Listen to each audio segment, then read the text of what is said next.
Good morning. Happy Tuesday. Guys, I woke up in such a good mood. I think I just really needed a really good nap, a good sleep, and I definitely feel rested. I feel energized. I feel ready to conquer the day.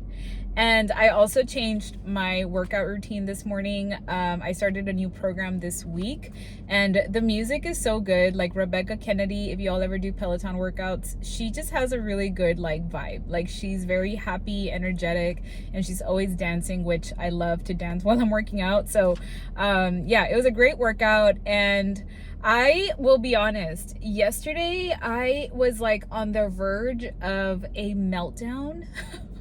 So if y'all don't know, I actually am working, I don't know if I've told you guys this, but I'm working part-time right now to, basically pay my bills while I'm growing my practice. And yesterday was such a chaotic day. And I was like, oh my goodness, I wanted to pull out my hair, and I was just feeling all of the feelings. And I was like, Lord, give me patience because I just feel very overwhelmed. And you know what? It was fine. It worked out. Everything was fine. I got to spend time with the kids yesterday, and my day got better. But I just was telling the Lord, please let me have good rest and let me wake up feeling good so that I can conquer the day. And here I am. It's going to be a great day. I will eventually work full time for myself. I am putting it out there because I already know it is happening. It is in the works. It will happen because God has put me here for a reason, right? Okay, we're believing that. Anyways, I was reading a comment this morning that made me kind of like my jaw drop, because she was mentioning that she was new to business, right? And obviously I'm new to entrepreneurship. I'm opening up a practice, all of that, right? And she was mentioning that God had been basically almost directing her to read Proverbs. And it's so weird because literally I have been mentioning this. I had started Revelations, which I'm still reading. I read, I think, chapter 14 this morning, but I keep feeling the pull to read Proverbs. So I've been reading Proverbs as well. So today I'm going to bring you a little bit of wisdom, because that is all that Proverbs does. It gives us wisdom, and I feel like there's a lot to learn. So I'm going to go and read Proverbs chapter 4. This is verse 23 to 27, which is the ones that stuck out to me, because I feel like we can all take away a little bit from this. So here it is. It says, guard your heart above all else, for it determines the course of your life. Avoid all perverse talk. Stay away from corrupt speech. Look straight ahead and fix your eyes on what lies before you. Mark out a straight path for your feet. Stay on the safe path. Don't get sidetracked. Keep your feet from following evil. Okay? Especially that last one. I'm like, Lord, okay, I get it. So I'm going to just break it down for you guys, because we live in a world of distraction, and this applies to everything that we do. So hear me out, okay? I love you guys, and this is a message not just for you, it's a message for myself. The first verse, it says, guard your heart above all else. This is not just your heart, but your thoughts, your desires, your beliefs, your motives, your emotions. That is what that means. All of it, okay? Everything you do flows from your heart.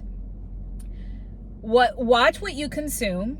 Yes, you have to be mindful and careful about the things that you are consuming on TV, on YouTube, on TikTok, on Instagram, on music, Spotify, whatever it is. You have to be mindful about what you're consuming, because it will alter your thoughts and beliefs and motives and emotions and everything else.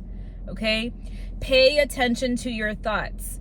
Yesterday that I was struggling, I literally wanted to cry because I was so overwhelmed. And then I had to take a moment. I paused and I was like, Lord, this is a distraction. This is something that the enemy's trying to bring into my life so that I can get discouraged. Pay attention to your thoughts. Set boundaries in relationships and surrender wounds to the Lord instead of ignoring them. There are things from our past that we can definitely ignore and push under the rug, but the Lord wants us to deal with those things. It affects everything. Okay? Verse 24, it says, avoid all perverse talk, stay away from corrupt speech. Your words reveal what's in your heart. Okay? Yes. Everything you say is a reflection of who you serve. If you say that you're a follower of Christ, but then you're like calling people out and making fun of them and judging them, and then you're not only are you thinking it, but then you're also saying it out loud, you're being a bad reflection of Jesus. Period.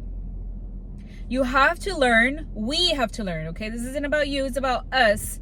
We have to learn to speak with integrity, truth, and grace. Not sarcasm or gossip or manipulation or bitterness. This is something that I have to work on, because there are moments, and I'm not alone and I'm not afraid to say it. There are moments when you can see someone and automatically judge them based on X, Y, or Z. And I have to constantly, often repent, because I'm like, Lord, why am I feeling this? Why am I thinking that? Why am I assuming that? I don't want to do that. I don't want to be somebody that is not reflecting who lives inside of me.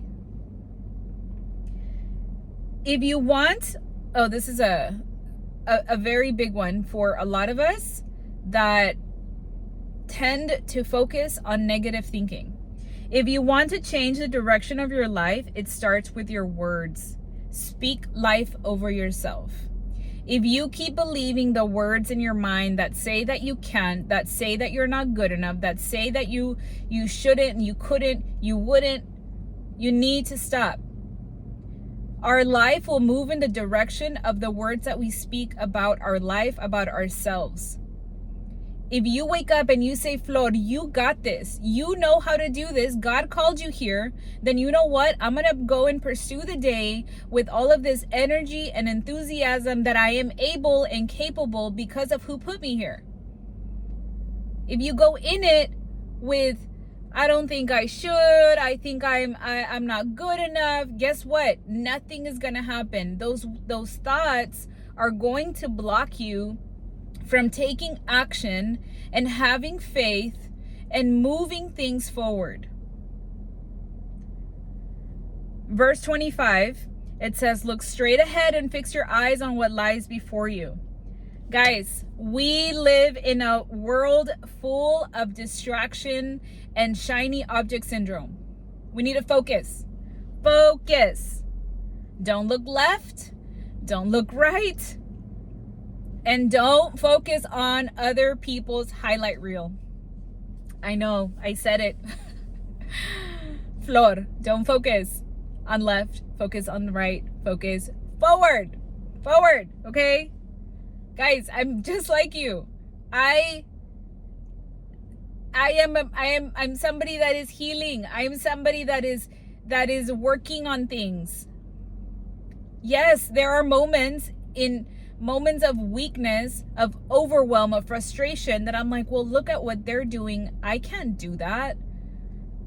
Well, look at what they got. How come I didn't get that?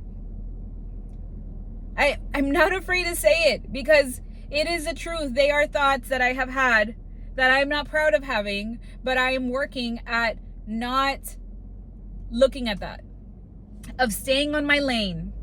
Focus, stay on your lane. It's your assignment. It's your calling. We can have clarity. I have had people comment, I just don't know what to do. Well, we can have clarity when we focus on what God has put right in front of you and not what He's doing for someone else.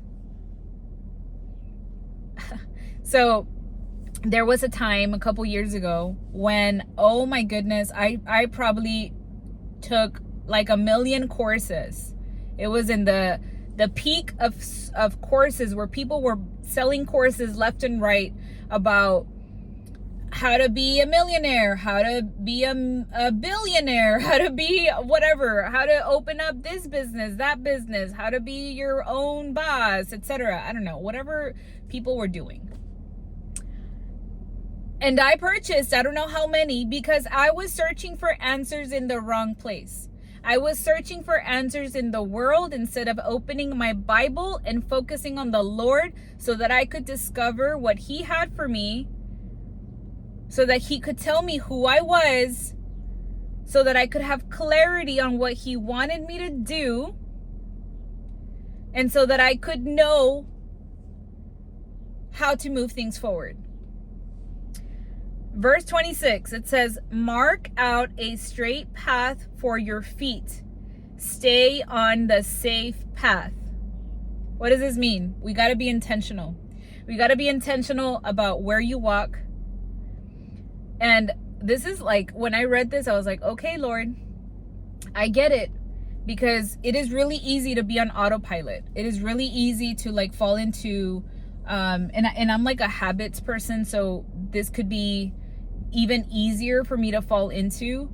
But it's real easy to just be like on autopilot, that you forget to be intentional about every single thing that you do.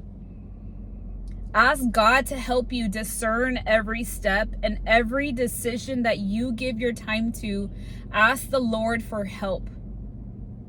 Don't just fall into, well, this is just what I do, and then you do it and you're not thinking, you're not focusing, and you're not doing all the things with intention. When you walk in purpose, you avoid unnecessary pain. When you live your life on autopilot, you end up going into things that you didn't even think that you were going into, but because you forgot to focus and you forgot to be intentional, you ended up getting yourself into unnecessary pain. God will order your steps, but you have to be willing to pause, pray, and plan. And then the last part, it says, verse 27, it says, don't get sidetracked. Keep your feet from following evil. And again, I feel like this goes a lot with verse 25 about distraction. But it's basically what I wrote is that when we start looking away from our path, compromise starts to creep in. Comparison starts to creep in. You are just one distraction, one justification, one small, it's no big deal decision, and suddenly you're completely off from where you're supposed to be. Small distractions lead to big detours. I have lived through this 1,000,000 times. When I stopped focusing on all of that, I started focusing on the Lord.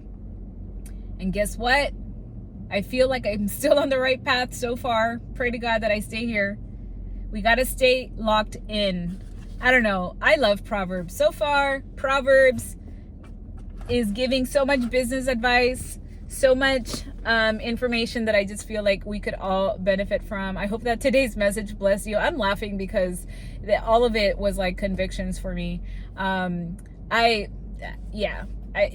needed to hear that today, because yesterday I had all of these thoughts, all of these things that were coming into my mind in my moments of weakness, and we are not doing that. We're not doing that. We're not letting distraction come in. Anyways, I hope you guys have a great Tuesday. And yeah, we'll see you all tomorrow. Bye.